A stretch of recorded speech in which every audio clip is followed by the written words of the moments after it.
May I come in? Sure.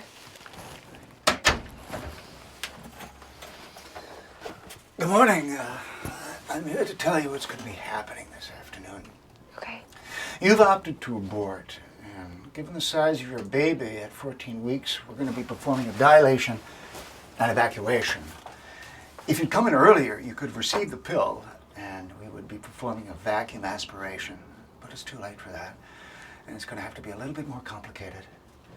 Because the fetus is so developed, it's about the size of a lemon, we're going to have to dilate and manually evacuate your cervix.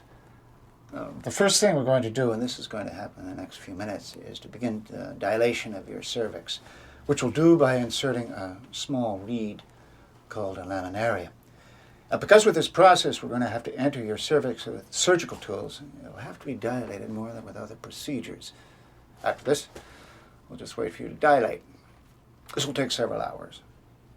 When we return, you'll be ready for your operation. I'll give you an antibiotic to prevent infection, and you can follow us into the operating room. After that, I will put you in a chair and fit your feet into the stirrups. I'll be placing a speculum in your vagina and cleanse it with an antiseptic solution. You'll be getting an injection in your cervix with a paracervical blocker. That's a pain medication. It'll help with the pain, but you're still going to experience a fair degree of discomfort. And for this reason, some girls opt for a general anesthesia, where you're unconscious. No, I don't want to be knocked out. I want to be awake. All right.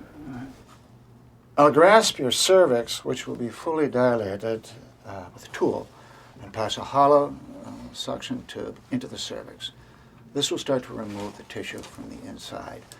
It's a gentle vacuuming, but from here on out, you will be experiencing a fair amount of discomfort. From the amount of the developed tissue present, I'll be needing to use a pair of forceps to physically grasp and remove the fetus in pieces. As your cervix is cleared out, I'll use a loop tool called a curette to scrape the lining of the cervix. And as a final step, I'll be using a tool called a cannula to make sure that the cervical contents are fully removed. We'll have you stay in the chair, and Holly will give you a medication to help you reduce the bleeding. I'll examine the tissue to make sure the fetus has been removed in its entirety. Well, this is what we have on the schedule. You've got to know what to expect for the future. Afterwards, you can expect spotting and irregular bleeding for about 2 weeks. Some women find them uncomfortable, but you should only use pads until the bleeding slows. You will experience strong cramps, for which you can take Tylenol. And no intercourse for a week. But if you do have sex afterwards, use birth control and make sure your partner wears a condom to prevent infection. You'll be on the road by the evening. So what do you think? Is this something you'd like to go through with? Yes. All right.